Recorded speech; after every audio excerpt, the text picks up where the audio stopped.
Hello everyone, सभी मित्रों को मेरा नमस्ते, सत श्री अकाल, आदाब और जय श्री राम। मित्रों, आज के इस वीडियो में सामाजिक विज्ञान की पाठ्य योजना किस प्रकार से बनाई जाती है उसके ऊपर चर्चा करेंगे। तो चलिए शुरू करते हैं।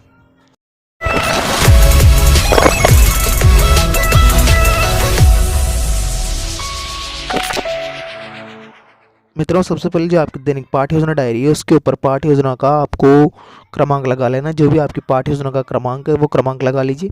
जिस विद्यालय में आपका बीएड या बीएसटीसी का प्रोग्राम चल रहा है तो इस विद्यालय का आपको नाम लिख देना। जो भी आपका विद्यालय, कक्षा लगा लीजिए। जो भी आपकी कक्षा दिनांक लगा लीजिए, जिस दिनांक को बना रहे हैं।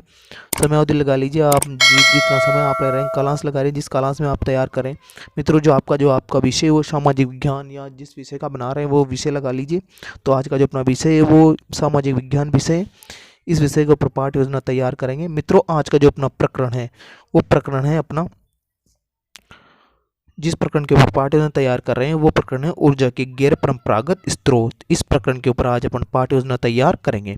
तो हेडिंग लगा लीजिए आप प्रकरण की। इसके पश्चात नेक्स्ट हेडिंग निकल के आती है आपकी, वो है अपनी शिक्षण के उद्देश्य। तो हेडिंग लगा लीजिए शिक्षण के उद्देश्य। शिक्षण के उद्देश्य हेडिंग लगाने के पश्चात में इसके अंदर आपको दो कॉलम तैयार कर लें, शिक्षण के उद्देश्य और अपेक्षित व्यवहारगत प्रतिवेदन। ये दोनों कॉलम तैयार करने के पश्चात में मित्रों, जो आपकी नेक्स्ट इसके अंदर जो हेडिंग लगाएंगे आप शिक्षण के उद्देश्य वाले में, पहला शिक्षण का उद्देश्य ज्ञानात्मक। तो ज्ञानात्मक शिक्षण उद्देश्य का बच्चे के अंदर जो अपेक्षित व्यवहारगत परिवर्तन है उसको लिख लेंगे।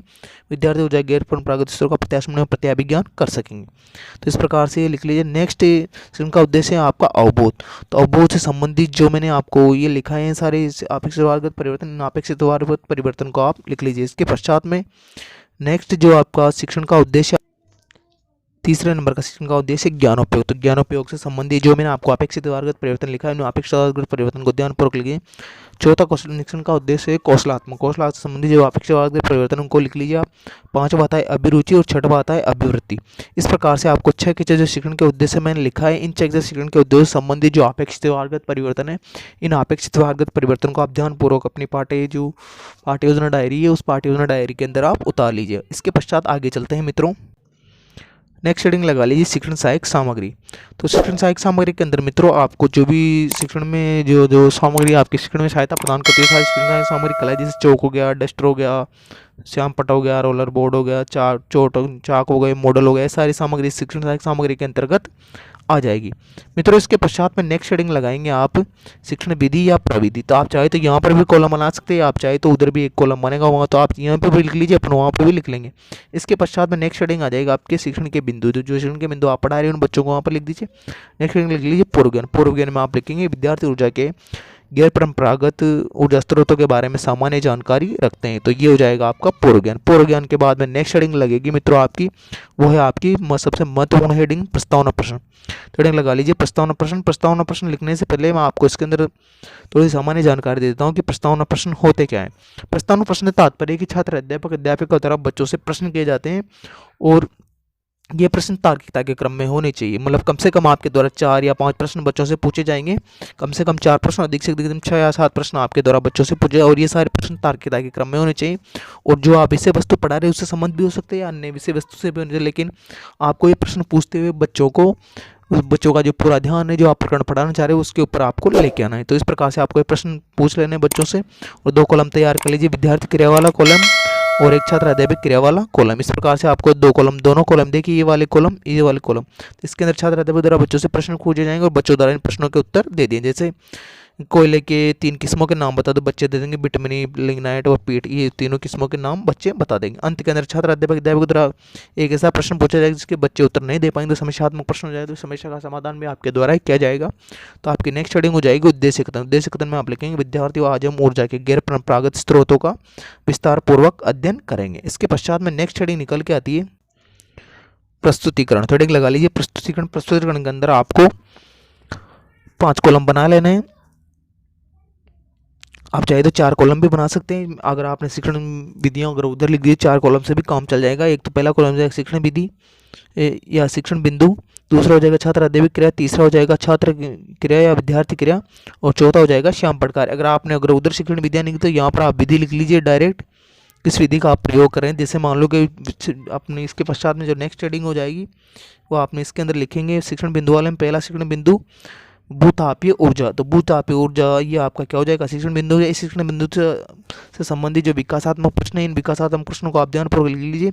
छात्र अध्यापक द्वारा विकासात्मक प्रश्न पूछे जाएंगे और बच्चों द्वारा इन प्रश्नों के उत्तर दे देंगे। तो कौन सी विधि का प्रयोग किया जा रहा है यहाँ पे, प्रश्नोत्तरी विधि। तो आप चाहे यहाँ पर कॉलम बना लीजिए ताकि यहाँ पर आप सामने लिख दीजिएगा कि विधि कौन सी प्रयोग की जा रही है, प्रश्नोत्तरी विधि। इसके पश्चात छात्र अध्यापक कथन लिखेंगे। तो छात्र अध्यापक कथन के देखिए अंदर मैंने सारी चीजें आपको लिखा दी, तो आप ध्यानपूर्वक इसको लिख लीजिए। और छात्र विद्यार्थी क्रिया वाले कॉलम में आप लिखेंगे, विद्यार्थी ध्यानपूर्वक सुनेंगे। और जो शामपट क्रिया वाला कॉलम है, शामपट क्रिया वाले कॉलम के अंदर आपको ब्लैक चार्ट लगा के जो महत्वपूर्ण जो चीजें मैंने आपको छात्र अध्यापक कथन में लिखा है, इसमें आप महत्वपूर्ण चीजों को छांट लीजिएगा और उसको आप ब्लैक चार्ट के अंदर लगा दीजिए। नेक्स्ट हेडिंग आती है आपके बोध प्रश्न। जो बोध प्रश्न होते हैं, बोध प्रश्न के बारे में आपको बता दूं, ये बोध प्रश्न हेडिंग लगा लीजिए और बोध प्रश्न आप पूछिए। जो बोध प्रश्न होते हैं वो छात्र अध्यापक द्वारा बच्चों से प्रश्न किए जाते हैं और इसलिए किए जाते हैं ताकि छात्र अध्यापिका ने बच्चों को जो अभी विषय वस्तु पढ़ाई उसमें बच्चों ने सीखा है या उनका जो ध्यान है एकाग्रचित्त जो विषय वस्तु उसके ऊपर लगा रही, इस वजह से बोध प्रश्न उसके द्वारा पूछे जाते हैं। तो आपको बोध प्रश्न लिख लेना। इसके पश्चात में नेक्स्ट हेडिंग आती है मित्रों आपकी, वो है द्वितीय शिक्षण बिंदु। जो द्वितीय शिक्षण बिंदु है उस द्वितीय शिक्षण बिंदु को आप लिख लीजिए ज्वारीय ऊर्जा। इस द्वारा ऊर्जा संबंधी जो आपने विकासात्मक प्रश्न लिखा है, इन विकासात्मक प्रश्नों को आप ध्यानपूर्वक लिख लीजिए। और जो विद्यार्थी क्रिया वाला कॉलम है, इस विद्यार्थी क्रिया वाले कॉलम को के अंदर आप लिखेंगे विद्यार्थी ध्यानपूर्वक सुनेंगे। और जो श्यामपट कार्य है उस श्यामपट कार्य को आप क्या कर लीजिए, परिपूर्ण कर लीजिए। श्यामपट कार्य के लिए मैंने आपको पहले ही बता दिया श्यामपट कार्य आपको किस प्रकार से परिपूर्ण करना है। नेक्स्ट है लिखेंगे आप, वो है छात्र अध्यापक कथन। तो छात्र अध्यापक कथन के अंदर आपको जो मैंने चीज़ें लिखा है, इन सारी चीज़ों को आप ध्यानपूर्वक लिख लीजिए छात्र अध्यापक कथन के अंदर।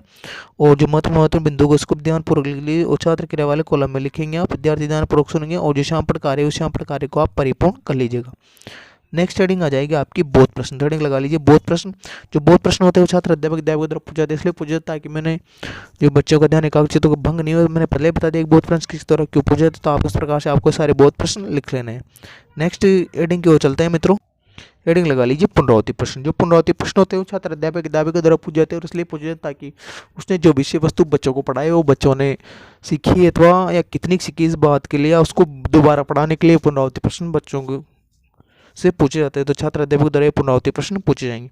इसके पश्चात हेडिंग आ जाएगी आपके मूल्यांकन प्रश्न। तो हेडिंग लगा लीजिए मूल्यांकन प्रश्न। मूल्यांकन प्रश्न लिखने से पहले थोड़ा समझ लीजिए मूल्यांकन प्रश्न किसके द्वारा पूछे जाते हैं और क्यों पूछे जाते हैं। जो मूल्यांकन प्रश्न होते हैं वो छात्र अध्यापक द्वारा पूछे जाते हैं और इसलिए पूछे जाते हैं ताकि जो विषय वस्तु छात्र अध्यापिका ने बच्चों को पढ़ाई है, जो आपके द्वारा जो बच्चों को पढ़ाई गई चीज़ें वो बच्चों ने सीखी या नहीं सीखी या कितनी सीखी, इस बारे की प्रतिपुष्टि या फीडबैक लेने के लिए मूल्यांकन प्रश्न किए जाते हैं। और ये मूल्यांकन प्रश्न उसके द्वारा किसी भी प्रकार के तैयार किए जा सकते हैं, जैसे लघुत्तरात्मक, अतिलघुत्तरात्मक, निबंधात्मक, बहुविकल्पात्मक, रिक्त स्थान वाले, खाली स्थान वाले, या किसी भी प्रकार के प्रश्न आपके द्वारा तैयार किए जा सकते हैं। अंत के अंदर आपको बच्चों को गृह कार्य देना है। गृह कार्य ऐसे देना है जिस कठिनाई के स्तर से आपने दिन व्यापन कार्य कराया है उस कठिनाई के स्तर को ध्यान में रखते हुए अंत के अंदर आप बच्चों को गृह कार्य दें ताकि बच्चे घर पे जाकर अपना जो खाली समय है उसका सदुपयोग आसानी से कर सके। आशा करता हूँ कि आपको वीडियो अच्छा लगा होगा। तो प्लीज़ वीडियो को लाइक करें, शेयर करें और चैनल को सब्सक्राइब करना ना भूलें। तो प्लीज़ मित्रों चैनल को जरूर सब्सक्राइब करें और जो घंटी वाला आइकन है उसको ऑन कर लें।